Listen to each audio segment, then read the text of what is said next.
مت کریں، پلیز دیکھیں میں آپ کے پیر پکڑتی ہوں، پلیز مجھے جانے دیں۔ باقی اسے اپنی جانب بڑھتے ہوئے دیکھ کر اچانک سے اس شخص کو جو یہاں آر کے بھیس پر آر کے بندوں کو ختم کرنے کے مشن پہ آیا تھا، وہ اس شخص کے قدموں کے قریب بیٹھ کر اسے پیروں سے پکڑ کر اسے دیکھتے ہوئی بولی، تمہاری شادی ہو گئی ہو یا نہیں، مگر آج تمہیں مرنا تو پڑے گا، کیونکہ تم میری سچائی جان چکی ہو اور میں اپنی اصلیت کو ان لوگوں سے چھپانے کے لیے کچھ بھی کر سکتا ہوں، سمجھی لڑکی، کچھ بھی۔ تو اب تم ریڈی ہو جاؤ مرنے کے لیے۔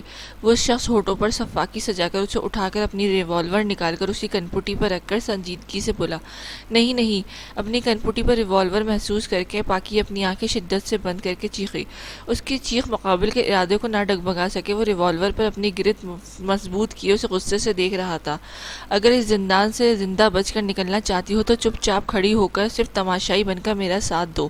اگر تم نے ان کے سامنے کچھ کہا نہ تو تم اپنی قبر کے لیے کوئی جگہ ڈھونڈنا، کیونکہ انہیں ٹھکانے لگانے کے بعد میں تمہیں ٹھکانے لگاؤں گا۔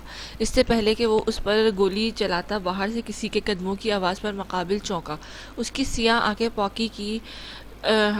پاکی سے ہٹ کر دروازے کی جانب بڑھی۔ دروازہ بند تھا۔ وہ یکدم سے اپنا رخ دروازے کی طرف کرتا اچانک سے پاکی کو کھینچ کر اپنے مضبوط حصار میں لیتا اس کی کنپٹی پر ریوالور رکھ کر ہلکی آواز میں بولا۔ پاکی پہلی بار کسی کی دھمکی پر ڈر کے مارے بری طرح سے تھر تھر کانپنے لگی۔ اوکے ہیرو جی، میں وہی کروں گی جو آپ چاہتے ہیں، پاکی سخت کانپتی آواز میں بولی۔ مقابل اس کے پورے وجود پر کپ کپی تاری محسوس کر کے شیطانی مسکراہٹ چہرے پر سجا کر مسکرایا، گڈ گرل۔ اس کے نرم رخسار پر ریوالور سے پریس کرتا مقابل نے اپنی بھاری گمبھیر آواز میں کہا۔ تبھی روم کا دروازہ کھول کر اس آر کا خاص بندہ اندر داخل ہوا تو سامنے پاکی کو ایک شخص کی گرفت میں مچھلی کی طرح مچلتے ہوئے دیکھ کر غصے سے اپنا ریوالور نکال کر وہ آدمی غراتے ہوئے بولا، کون ہو تم اور اندر کیسے آئے؟ اس آدمی کی بات پر مقابل لبوں پر خطرناک مسکراہٹ سجا کر اسے اپنی سیاہ آنکھوں سے دیکھنے لگا تو اس کی سیاہ آنکھوں میں دیکھ کر وہ آدمی بری طرح سے ڈر کر پیچھے ہٹا، کیونکہ اس ڈریک ورلڈ میں ان سیاہ آنکھوں کو سب اچھی طرح سے پہچانتے تھے، کیونکہ ایجنٹ 1 کی آنکھوں میں ہی ان جرائم کی دنیا کو گن سے جڑ سے ختم کرنے کا ایک جنون چمک بن کر ان سیاہ آنکھوں کو خوفناک بناتا تھا، اور ان خوفناک آنکھوں کی چمک سامنے والے کو خوف سے روبرو کراتا تھا۔ اس وقت بھی سامنے کھڑے شخص کی آنکھیں اس آدمی کو خوف سے روبرو کرا رہی تھی اور آدمی بری طرح تھر تھر کانپتے ہوئے پیچھے ہٹنے لگا۔ ایجنٹ 1، مجھے جانے دو، پلیز مجھے جانے دو۔ باقی اس کی مضبوط گرفت میں بری طرح پڑپڑا رہی تھی۔ تبھی ایک زوردار دھماکہ ہوا تو وہ آدمی ڈر کے مارے نیچے زمین پر گرا اور مقابل سے گڑ گڑاتے ہوئے کہنے لگا، تمہیں جانے دوں، تمہیں اپنے ملک کے غدار کو۔ باقی جو مسلسل ہوتے دھماکے سے لرز رہی تھی، اپنی سماعت پر ٹکرائی اس خوفناک بھاری آواز پر وہ اپنی آنکھیں اوپر اٹھا کر اسے دیکھنے لگی، جو اس کی جانب نہیں اس سامنے نیچے گرے آدمی کی جانب متوجہ تھا۔ میں نے صرف آر کے کہنے پر معصوم لوگوں کو مارا ہے، میں نے یہ سب جان بوجھ کر نہیں کیا، میں نے اپنے باس کے آرڈر پر سب کیا ہے۔ پلیز ایجنٹ 1، مجھے معاف کر دو، میں آئندہ یہ دوبارہ نہیں کروں گا، بلکہ میں اب ایک اچھا انسان بننے کی کوشش کروں گا۔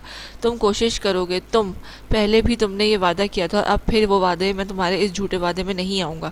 ایجنٹ 1 نے غضبناک نظر سے اس آدمی کو گھورتے ہوئے چبا چبا کر کہا، اور پاکی کا چہرہ اچانک سے موڑ کر اپنے لمبے چوڑے سینے سے لگاتا وہ نیچے جھکا اور اپنا خنجر نکال کر نفرت سے اس آدمی کی دونوں آنکھوں کو نکال کر نیچے اپنے قدموں کے پاس پھینک کر بری طرح سے مسلنے لگا، جبکہ وہ آدمی اچانک حملے پر سنبھل نہیں سکا اور اپنی آنکھوں پر ہاتھ رکھ کر زور سے چلاتے ہوئے ایجنٹ 1 کے قدموں میں گرا تو اس آدمی کے قدموں پر گرنے کی وجہ سے آدمی کی آنکھوں سے فوارے کی صورت نکلتا خون ایجنٹ 1 کے سیاہ جوتوں کو گیلا کرنے لگا۔ باقی اس کی اچانک سے اپنے سینے سے لگانے پر جیسے سانس لینا بھول گئی۔ وہ اس طرح اس کے سینے سے لگانے پر تھوڑی دیر پہلے جو اپنے دل میں اس کے لیے ڈر محسوس کر رہی تھی، وہ ڈر بھول کر اس کی خوشبو کو اپنے قریب آنکھیں بند کر کے محسوس کرنے لگی، لیکن ایک زوردار چیخ اور کسی چیز کے چڑمڑ ہونے کی آواز پر اپنی آنکھیں کھول کر اپنے آس پاس ہو رہے حرکات کو محسوس کر کے اپنے دونوں ہاتھ اس کے سینے پر رکھ کر تھوڑا سا پیچھے ہوئی، لیکن مقابل کے جھٹکے سے سینے سے لگانے پر وہ سٹپٹا کر رہ گئی۔ تبھی دھماکے کے پاس سے سن کر ایجنٹ 1 نے اسے خود سے دور کیا اور نیچے گرے آدمی کی جانب بڑھا۔ باقی جو اب اس شخص کو کافی ڈری ہوئی تھی، یہاں سے بھاگنے کے لیے ایک سنہرا موقع دیکھ کر وہ نم آنکھوں کو صاف کرتی وہاں سے بھاگی۔ سجل وہ ہیرو جی سچ میں ایک ایجنٹ ہے، وہ ایریا کو تباہ کر رہا ہے اور میں نے اس کا چہرہ دیکھ لیا ہے، وہ مجھے مارنا چاہتا ہے۔ سجل مجھے ابھی نہیں مرنا میں ابھی مرنا نہیں چاہتی، ابھی تو مجھے بہت کچھ کرنا ہے، میں یہاں سے نکل کر گئی نا یار تو وہ مجھے ڈھونڈ کر مار دے گا۔ سجل پلیز تم میری مدد کرو، پلیز مجھے بچا لو اس ڈیول سے۔ پاکی وہاں سے بھاگ کر سیدھے سجل کے پاس پہنچی اور اسے کندھوں سے پکڑ کر خوفزدہ آواز میں بولی، پاکی جسٹ ریلیکس یار، تم اپنے آنسو صاف کرو اور پھر مجھے ان رسیوں سے آزاد کرو۔ سجل اپنی شرارتی پاکی کو اتنے ڈرے ہوئے دیکھ کر آرام سے اسے دیکھتی ہوئی بولی تو پاکی نے وہی کیا جو اس نے کہا۔ پہلے اس نے ایک گہری سانس لی، پھر اپنے آنسو صاف کر کے وہ تیزی سے سجل کے پیچھے کھڑی ہو کر اسے رسیوں سے آزاد کرنے لگی۔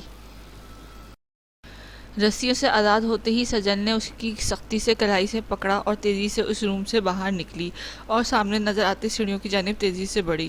وہ لوگ جب نیچے پہنچے تو سامنے ایک بڑا گیٹ دیکھا اور اسی جانب بھاگے اور اس گیٹ سے باہر نکلے تو اپنے سامنے سب چیزوں کو جلتے ہوئے دیکھ کر وہ دونوں ایک لمحے کو خوف سے ساکت ہو گئیں۔ پھر جب ان کی نظر سامنے روڈ پر پڑی تو وہ تیزی سے اس دروازے کی جانب بڑھی جہاں وہ نکل کر اس جگہ سے سیو ہو کر اپنے گھر پہنچ سکتے تھے۔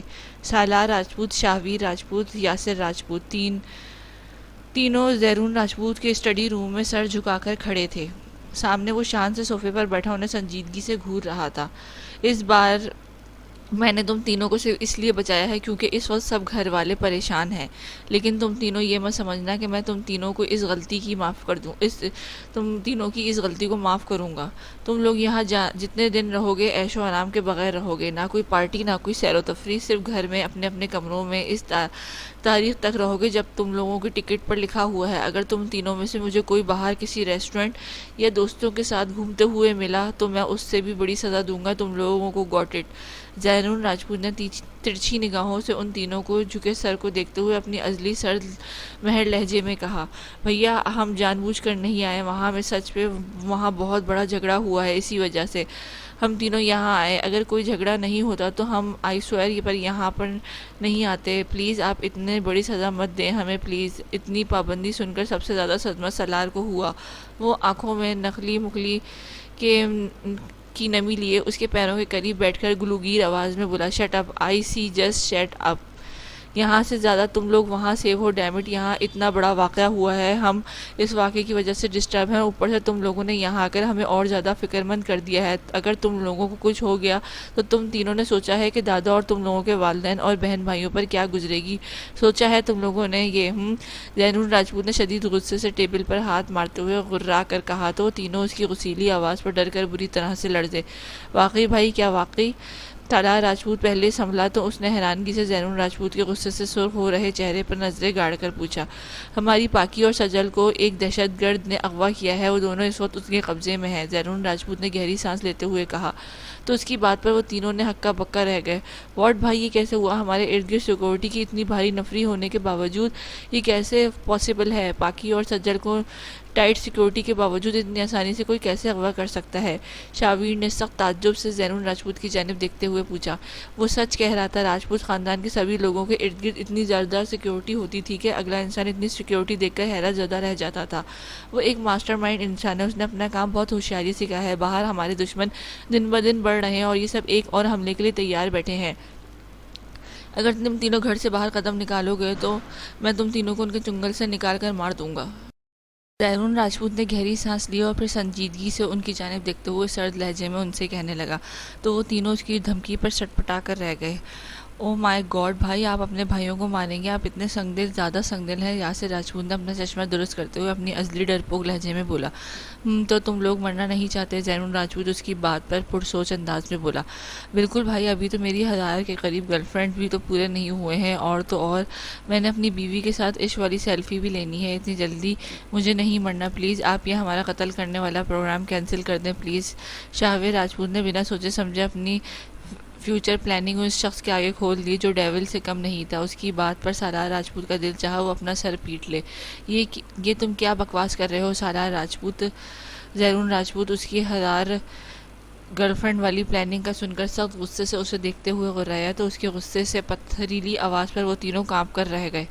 سالار راجپوت کو اپنی غلطی کا احساس ہوا تو تیزی سے اس کے قریب جا کر اس کے پیروں پر پکڑا۔ سوری برو، وہ میرے منہ سے نکل گیا، اس کے پیر پکڑ کر روتے ہوئے بولا۔ شاہویر راجپوت، تمہیں عشق کرنے کی بے حد شوق ہے نا، تو ٹھیک ہے، بغیر پیسوں کے عشق فرماؤ، کیونکہ میں نے تم لوگوں کے کارڈ بلاک کروا دیے ہیں۔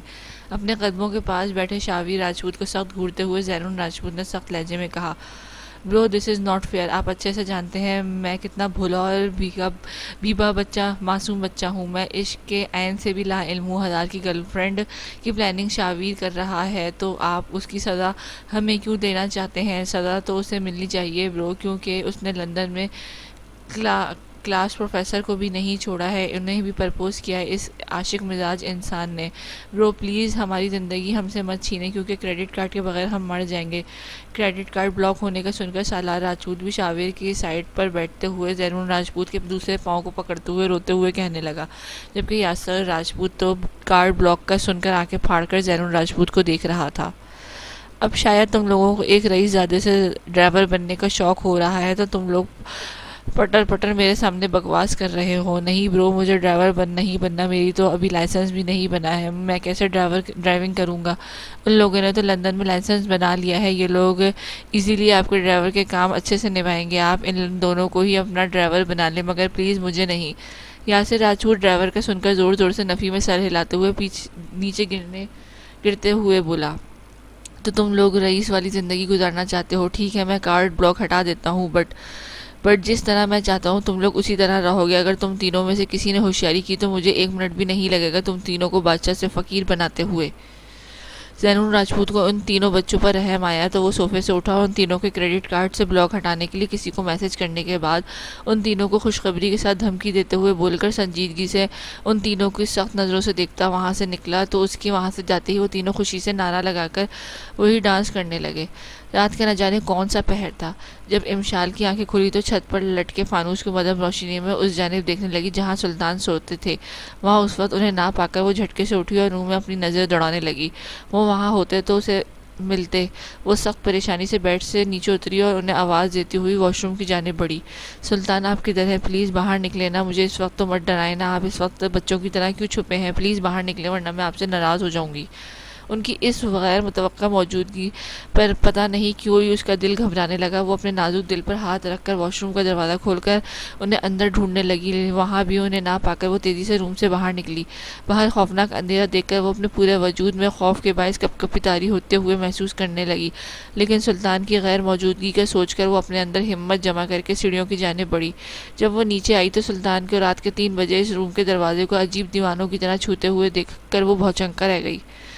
تم مجھے چھوڑ کر کیوں گئے؟ کیوں مجھے ہمیشہ کے لیے مجھ سے دور ہو گئے تم؟ ہاں کیوں کیا تم نے میرے ساتھ ایسا؟ مجھ پر یقین نہیں کیا تم نے؟ بولو ایسا کیوں کیا تم نے؟ ہاں مجھے جاننا ہے یہ سب۔ تم چاہے واپس آ کر مجھے یہ بتاؤ یا پھر میرے خوابوں میں آ کر مجھے بتاؤ، میں کچھ نہیں جانتا، مجھے بس آج یہ سب جاننا ہے۔ یہ سب تمہیں آ کر بتانا ہوگا کیونکہ تم نے خود اتنی بڑی سزا دی۔ تمہیں پتا تھا، تم اچھے سے جانتے تھے کہ میں کتنا زیادہ چاہتا ہوں تمہیں، لیکن پھر بھی تم نے وہ قدم اٹھایا مجھے تکلیف پہنچانے کے لیے۔ کیوں تم نے یہ قدم اٹھایا ہے؟ کیوں؟ ہاں کیوں؟ ہماری جان ایک ہونے کے باوجود بھی تم نے خود کو نقصان پہنچا کر مجھے ساری زندگی کے لیے بے جان کر دیا۔ ان کی بھاری گمبھیر آواز پر وہ ہوش میں آئی تو انہیں نم آنکھوں سے دیکھنے لگی جو اس دروازے پر لگے گلاب کے سوکھے پتوں کو ہٹا کر نیچے رکھے تازہ گلاب کے پھول لگاتے ہوئے ویلکم ٹو مائی لائف پر ہاتھ پھیرتے ہوئے بولنے لگے۔ امشال کو ان کے لہجے میں کسی اور کے لیے اتنا جنون محسوس ہوا تو وہ بے آواز رونے لگی۔ تمہیں پتہ ہے جب میں نے اس کمرے میں داخل ہو کر پنکھے پر تمہیں بے جان وجود کو لٹکے ہوئے دیکھا تھا نا، تو میرا دل پھٹا تھا تمہارے وجود کو نیچے اتارتے ہوئے۔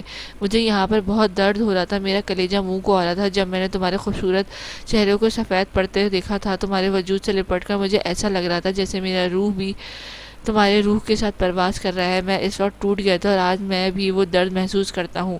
اچانک سے وہ نیچے گرتے ہوئے دروازے سے زور زور سے اپنا سر مارتے ہوئے بچوں کی طرح روتے ہوئے درد بھری آواز میں کہنے لگے۔ ان کا گلا رونے کی وجہ سے خشک ہو رہا تھا، لیکن وہ اس وقت اپنے درد کی وجہ سے وہ یہ بھولے صرف روئے جا رہے تھے، جبکہ ان کے پیچھے امشال انہیں اس دروازے پر سر مارتے ہوئے جنونی انداز میں زور زور سے کہتے ہوئے سرخ نم آنکھوں سے دیکھ رہی تھی، پلیز اتنا مت تڑپاؤ مجھے، آ جاؤ میرے پاس میرے خوابوں میں، ورنہ میں تمہارے غم میں اس بار سچ میں مر جاؤں گا۔ وہ دروازے پر سے اپنا سر ہٹا کر پیچھے ہوتے ہوئے بچوں کی طرح ضدی لہجے میں کہنے لگے، کیونکہ وہ 1 سال سے اسی تاریخ کو یہاں اس گھر میں اپنے بابا سائیں کی ناراضگی کے باوجود اس روم کے دروازے پر پھول لٹکا کر اس ہستی کے سامنے اپنا سارا غم کھول کر رکھ دیتے تھے، جس سے اس کا گہرا رشتہ تھا، جس نے 1 سال پہلے شادی کے دن ایک دھوکے سے ان سے ناراض ہو کر اس دنیا سے منہ موڑ لیا تھا۔ اور یہ غم اتنا بڑا تھا کہ وہ ان سب کے لیے، خاص کر سرفراز شاہ کے لیے، اور اسی لیے وہ سلطان عالم شاہ سے سخت نفرت کرتے تھے۔ امشال ان کے لہجے اور حرکات میں کسی اور کے لیے جنونیت کی انتہا کو دیکھ کر منہ پر ہاتھ رکھ کر اپنی سسکیوں کا گلا گھونٹ کر مڑی اور سیڑھیوں کی جانب بھاگی۔ کمرے میں پہنچ کر وہ بیڈ پر منہ کے بل گر کر زور زور سے سسکیاں لے کر رونے لگی۔ اس کی سسکیوں کی گونج پورے کمرے میں سوگواریت پھیلا کر ماحول میں وحشت کی لہر دوڑا کر ماحول کو افسردہ کر رہی تھی۔ سجل، وہاں کوئی جانور ہے شاید۔ جب وہ دونوں اس جگہ سے باہر نکلی تو سڑک پر دیکھ کر اس پر تیزی سے دوڑنے لگی۔ پاکی، جو ایجنٹ 1 کے خوف سے لرز رہی تھی، سڑک کے کنارے بڑی بڑی جھاڑیوں کے پیچھے سے ہلچل محسوس کرتی ڈرتی ہوئی سجل سے بولی۔ ہاں، مجھے بھی یہی لگ رہا ہے پاکی، سجل نے بھی اس طرف دیکھتے ہوئے ڈر کر کہا۔ اب کیا کریں سجل، یہاں تو دور دور تک کچھ نہیں نظر آ رہا، اب ہم گھر کیسے جائیں گے؟ پاکی نے خوف سے کانپتی آواز میں کہا۔ پاکی، میرے خیال میں ہمیں اس طرف چلنا چاہیے، شاید آگے کچھ مل جائے، سجل نے ڈرتے ڈرتے اپنی نظریں ان جھاڑیوں سے ہٹاتے ہوئے کہا، کیونکہ وہ جھاڑیوں کے پیچھے چمکتی سرخ آنکھیں دیکھ چکی تھی اور وہ یہ بات پاکی سے کر نہیں سکتی تھی کیونکہ وہ پہلے ہی ڈری ہوئی تھی۔ ہاں سجل، چلو چلتے ہیں، شاید آگے چل کر ہمیں کوئی سواری ہی مل جائے۔ وہ اس کی کلائی کو پکڑ کر آگے بڑھی تو سجل پھر سر جھٹک کر اس کے ساتھ ساتھ چلنے لگی۔ دونوں کو گھپ اندھیرے کی وجہ سے کچھ بھی نظر نہیں آ رہا تھا۔ وہ سنبھل کر اپنے قدم آگے بڑھا رہی تھی، تبھی وہ دونوں سامنے ایک پولیس کی گاڑی دیکھ کر سجل خوشی سے چیختی ہوئی آگے بڑھی، جبکہ پاکی خوف کی وجہ سے لہرا کر نیچے گری تو سجل نے اپنے پیچھے کسی کے گرنے کی آواز پر پیچھے پلٹی تو پاکی کو نیچے بے ہوش پڑے دیکھ کر وہ اپنی خوشی بھول گئی اور پھٹی آنکھوں سے پاکی کو دیکھنے لگی۔ پھر جب وہ ہوش میں آئی تو تیزی سے پاکی کی جانب بڑھی۔ دیکھ کر بریک نہیں مار سکتے تھے؟ اگر میرے سر پر لگتا نہ تو میں تمہارا یہیں اس سڑک پر قبر کھودتا، ڈیم اٹ۔ ساحر کو جب ان کی لوکیشن کا علم ہوا تو وہ اور جنون نکل کھڑے ہوئے انہیں لانے کے لیے۔ اس وقت دونوں چہرے پر سنجیدگی سجائے گاڑی سے باہر دیکھ رہے تھے، تبھی ساحر کو سامنے کسی کا ہیلا نظر آیا تو جھٹکے سے اس نے گاڑی کو روکا، جس وجہ سے زینون راجپوت کا سر سامنے گاڑی کے ڈیش بورڈ سے ٹکراتے بچا۔ وہ اپنا سر سنبھال کر غصے سے ساحر کی جانب دیکھنے لگا۔ وہ بھائی سامنے دیکھیں، وہ جو پھٹی آنکھوں سے باہر دیکھ رہا تھا اس کی جانب دیکھتے ہوئے بولا تو زینون راجپوت نے اس کی بات پر اپنی نظریں باہر کی جانب کی، جو سامنے ایک حویلہ دیکھ کر وہ ترچھی نگاہوں سے اور اس غور سے اس حویلے کو دیکھنے لگا، جو اب آگے بڑھنے کے بجائے پیچھے کی جانب بھاگا۔ یہ دیکھ کر زینون راجپوت کو کچھ گڑبڑ لگا تو وہ ساحر کی جانب دیکھے بغیر تیزی سے گاڑی کا دروازہ کھول کر باہر نکلا۔ بھائی آپ یہاں باہر کیوں نکل رہے ہیں؟ پلیز مت جائیں مجھے چھوڑ کر، کیا پتا وہ ایک چڑیل ہو۔ اس دروازہ کھول کر باہر نکلتے ہوئے دیکھ کر ساحر راجپوت نے ڈرتے ہوئے کہا، کیونکہ اسے بھوت چڑیل جیسی بلاؤں سے سخت ڈر لگتا تھا۔ زینون راجپوت جو گاڑی کا دروازہ بند کر رہا تھا اس کی بات پر اسے سخت نظروں سے گھورنے لگا۔ چپ کر کے بیٹھو ورنہ میں 1 منٹ نہیں لگاؤں گا تمہیں انسان میں بھوت میں بدلنے میں، گاٹ اٹ؟ زینون راجپوت نے شدید غصے سے کہا تو ساحر اس کی بات پر خاموش ہو گیا تو وہ اس کے خاموش ہوتے ہی اس جانب دیکھنے لگا جہاں وہ حویلہ کھڑا تھا۔ وہ ایک گہری سانس لے کر اس جانب بڑھا تو اس جانب جاتے دیکھ کر ساحر نے اپنی آنکھیں بند کر لی۔ جبکہ زینون راجپوت اس حویلے کے قریب پہنچا تو اسے پتہ چلا وہ لڑکی تھی جو سامنے گری لڑکی کو ہلا رہی تھی۔ وہ تھوڑا قریب گیا تو وہ کوئی اور نہیں اس کی بہن پاکیزہ اور کدن سجل تھی۔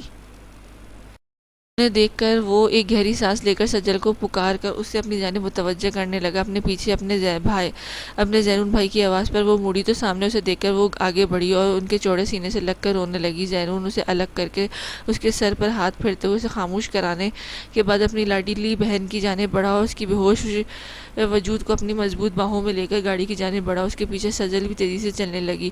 ایجنٹ 1، تم اس طرح سب کچھ برباد کر کے نہیں جا سکتے، رک جاؤ ورنہ میں گولی چلا دوں گا۔ دوسری طرف ایجنٹ 1 پوری جگہ کو برباد کرنے کے بعد وہاں سے نکل رہا تھا کہ پیچھے سے ایک آدمی کی گھبرائی آواز پر وہ اپنی مٹھیاں بھینچنے لگا، کیونکہ اس لڑکی کی وجہ سے آج وہ شخص اس سے للکار رہا تھا۔ کسی کی ہمت نہیں ہوتی تھی اس کے سامنے منہ کھولنے کی، اور وہ شخص بڑے ہی دلیری سے اس کے سامنے کھڑا ریوالور اس کی طرف کیے اسے دھمکی دے رہا تھا۔ وہ پاکی کو اس کا ذمہ دار ٹھہرا کر آگے بڑھا، تبھی اس آدمی نے اس پر گولی چلا دی، جس کی وجہ سے گولی اس کی کمر سے چھو کر گزری۔ تم میری ایک غلطی ہو اور میں اپنی غلطی کو جڑ سے ختم کرنا اچھے سے جانتا ہوں۔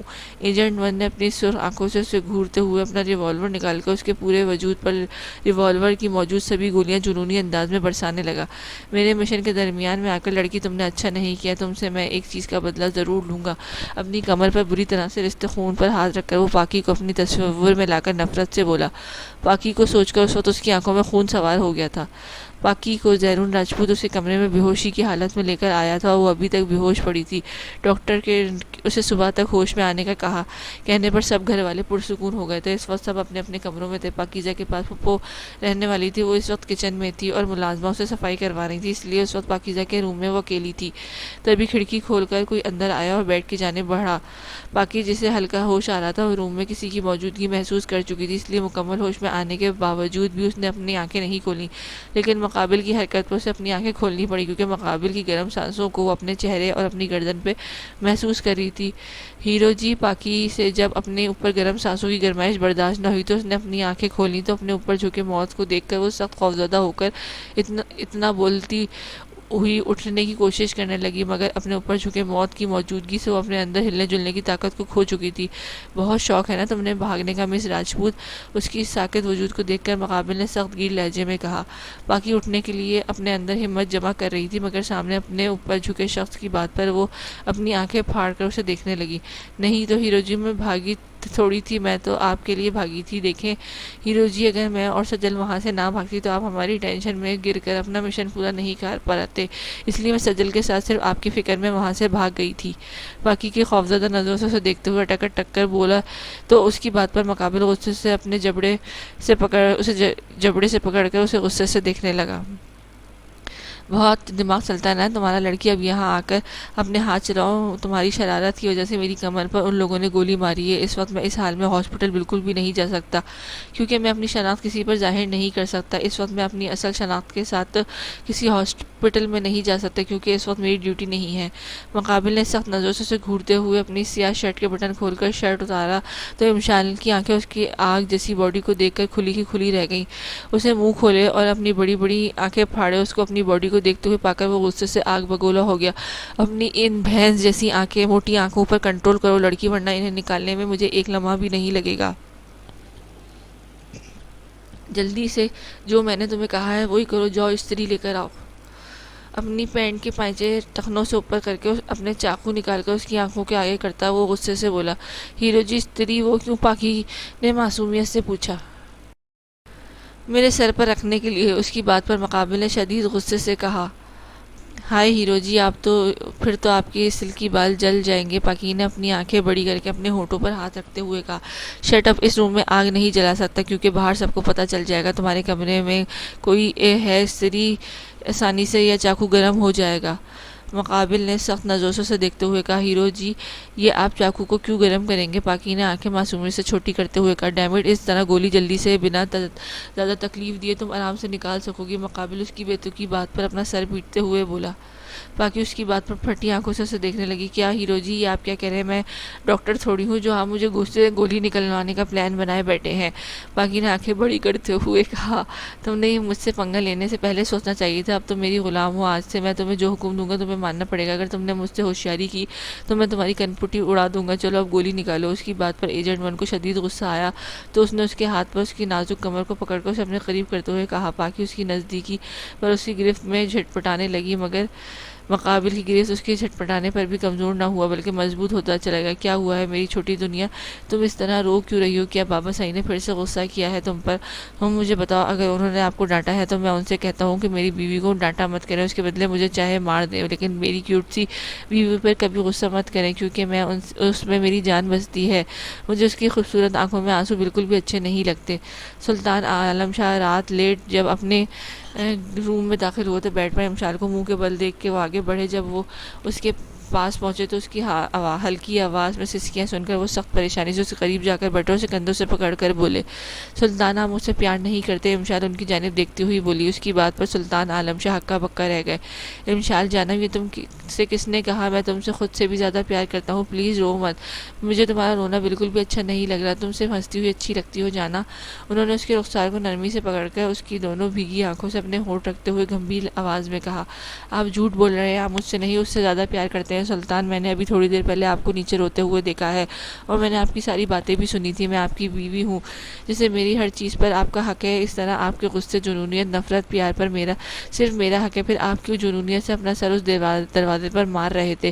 کیوں بولے جس جنونیت سے میرا حق ہے پھر اس روم کے مکین کے لیے کیوں اتنی جنونیت، دیوانہ پن؟ ہاں کیوں؟ امشال نے شدید غصے سے ان کے ہاتھ کو جھٹکتے ہوئے ان کا کالر پر ہاتھ رکھ کر آخر میں روتے ہوئے بری طرح سے جھنجھوڑتے ہوئے پوچھا، تو تم نے دیکھ لیا میری جنونیت کو، میرے پاگل پن کو، میری گڑگڑاہٹ کو، میری دیوانگی کو؟ ہاں، میں تمہارے علاوہ بھی کسی سے پیار کرتا ہوں، مگر میرا وہ پیار الگ ہے، اس سے میرا رشتہ الگ ہے امشال. سلطان عالم شاہ اس کی بات پر گہری سانس لیتے ہوئے اس کے کندھے پر ہاتھ رکھ کر بولے، شٹ اپ سلطان. آپ کی جنونیت سے ایسا لگ رہا تھا جیسے وہ انسان آپ کے لیے سب کچھ تھا. وہ رشتہ الگ نہیں لگ رہا تھا مجھے، وہ احساس الگ نہیں لگ رہا تھا.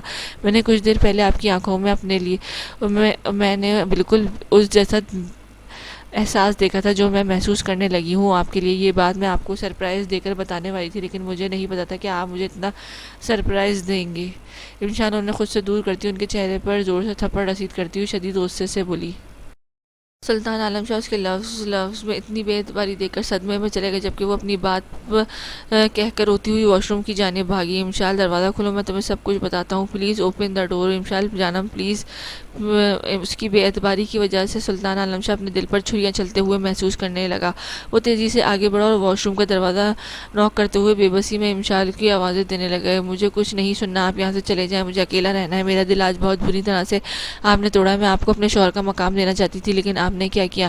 میرا مان توڑ دیا. میں اپنے دل میں آپ کے لیے پیدا ہوتے جذبات محسوس کر کے بہت خوش تھی، لیکن آپ نے اس اصلیت کو جان کر لیکن آپ کی اصلیت جان کر مجھے اپنا دل بند ہوتا محسوس ہو رہا ہے. آپ نے مجھے دھوکہ دیا ہے، یہ سوچ مجھے پاگل کر رہا ہے سلطان. اگر آپ کو اپنے سامنے دیکھ لیا نا تو میں مر جاؤں گی. چلے جائیں آپ اس وقت یہاں سے پلیز.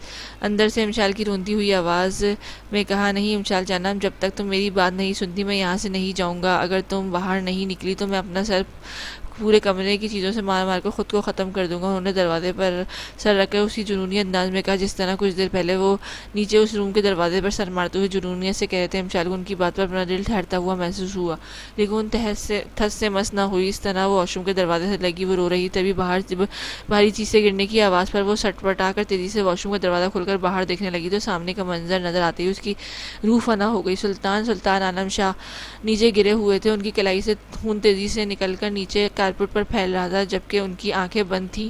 امشال ہوش میں آ کر زور سے چیختی ہوئی ان کی جانب بڑھی، مجھے چھوڑ کر مت جانا ورنہ میں مر جاؤں گا. سلطان عالم شاہ امشال کے سینے سے لگے ہلکی آواز میں دیوانوں کی طرح بول رہے تھے، نہیں سلطان، میں آپ کو چھوڑ کر کہیں نہیں جاؤں گی. پلیز آپ اپنی آنکھیں مجھے مت تڑپائیں پلیز. وہ ان کا سر اٹھا کر اپنے سینے سے لگاتی ہوئی پھوٹ پھوٹ کر روتی ہوئی ان سے بولی تو اس کی بات پر سلطان کے لب خوبصورتی سے مسکرا اٹھا اور پھر ہوش و حواس سے بیگانہ ہو گئے. امشال کو جب ان کی وجود پر کوئی حرکت محسوس نہ ہوئی تو انہیں زور زور سے ہلاتی ہوئی چیخنے لگی. اس کی چیخ دروازہ کھولا ہونے کی وجہ سے نیچے سرفراز شاہ اور زینب شاہ اور زہرا بتول کو سنائی دی تو وہ لوگ تیزی سے اوپر اس کے سلطان کے کمرے کی جانب بڑھے. جب وہ کمرے میں پہنچے تو سلطان کو دیکھ کر تینوں ساکت رہ گئے. جب سرفراز شاہ کو ہوش آیا تو وہ تیزی سے آگے بڑھے اور اپنے جوان بیٹے کو ساکت وجود کو اپنے لرزتے ہاتھوں سے لے کر اسے دیکھنے لگے. زہرا بتول جو اپنے بھائی کی حالت دیکھ کر صدمے میں چلی گئی تھی، وہ ہوش میں آتے ہی اپنے چچا زاد بھائی راقم رحیم شاہ کو فون کرنے تیزی سے باہر نکلی. زہرا بتول کے فون کرنے کے ٹھیک تھوڑی دیر بعد راقم رحیم شاہ نے وہاں آتے ہی سلطان عالم شاہ کو ہاسپٹل لے کر چلا گیا. سرفراز شاہ زینب شاہ راقم شاہ کے ساتھ اس کی گاڑی میں چلے گئے اور زہرا بتول امشال جو راقم شاہ کے کیب بک کرانے کی وجہ سے وہیں ویٹ کرنے لگی. کیب آیا تو وہ دونوں ہاسپٹل کے لیے روانہ ہو گئی. راقم سلطان عالم شاہ کو ایک پرائیویٹ ہاسپٹل لے کر چلا گیا تھا. اس وقت اس کا آپریشن چل رہا تھا. سب اس وقت اور پریشانی سے آپریشن تھیٹر کے باہر کرسی پہ بیٹھے تھے. امشال کا رو رو کر برا حال ہو گیا تھا. زہرا اسے سنبھال رہی تھی جبکہ سرفراز شاہ کے چہرے پر بھی تکلیف کے آثار صاف طور پر نظر آ رہے تھے. زینب شاہ اپنے جوان بیٹے کی حالت دیکھ کر صدمے میں چلی گئی تھی. اس وقت وہ دونوں ہاتھوں سے تسبیح پڑھ رہی تھی. ان کے لبوں پر صرف اپنے بیٹے کی زندگی کے لیے دعائیں نکل رہی تھیں، جبکہ اندر سلطان عالم کا ساکت وجود ڈاکٹر کے رحم و کرم پر ہونے کے باوجود بھی اس کا دماغ اس کے قابو میں تھا. اس وقت اس کے دماغ میں امشال کے اپنے سے دور ہونے کی وجہ سے ایک جنگ چل رہی تھی جس کی وجہ سے اس کی حالت بگڑتی چلی جا رہی تھی. جب ڈاکٹر نے ان کی سانسیں دھیمی چلتی ہوئی دیکھی، تیزی سے ان کے چوڑے سینے پر ان کا ہاتھ رکھ کر زور زور سے جھٹکا دینے لگے. باہر امشال جو رو رو کر تھک چکی تھی اپنی آنکھیں کھولے آپریشن تھیٹر کے بند دروازے کو دیکھ رہی تھی اور دروازہ کھلتے ہی ہوئے دیکھ کر وہ تیزی سے اپنی جگہ سے اٹھی اور ڈاکٹر کی طرف بڑھی جو بالکل باہر نکل رہے تھے. ڈاکٹر، میرے سلطان وہ کیسے ہیں؟ وہ ٹھیک تو ہے نا؟ I am really sorry. Amshal doctor کی سوری پر چیختی ہوئی تیزی سے آگے بڑھی اور آپریشن تھیٹر کے اندر چلی گئی۔ ڈاکٹر کی ٹیم نے اسے روکا نہیں، جبکہ باقی ڈاکٹر کی بات پر ساکت کھڑے رہ گئے۔ سلطان، آپ میرے ساتھ ایسا کیسے کر سکتے ہیں؟ مجھے آپ کی فیلنگز محسوس کیا کرنا لگی۔ آپ نے تو اپنا رنگ ڈھنگ دکھانے شروع کر دیے۔ مجھے پتا ہے آپ میرے ساتھ مذاق کر رہے ہیں۔ میں اٹھ جائیں ورنہ میں آپ سے کبھی بات نہیں کروں گی۔ امشال، جو آپریشن تھیٹر کے باہر اندر داخل ہوتے ہوئے بیڈ پر ان کی اوپر سفید چادر منہ تک دیکھ کر وہ روتی ہوئی آگے بڑھی اور ان کے اوپر سے چادر ہٹا کر اپنا سر ان کے چوڑے سینے پر رکھ کر روتی ہوئی بولی، اگر آپ نہیں اٹھے تو میں آپ سے ساری زندگی نفرت کروں گی۔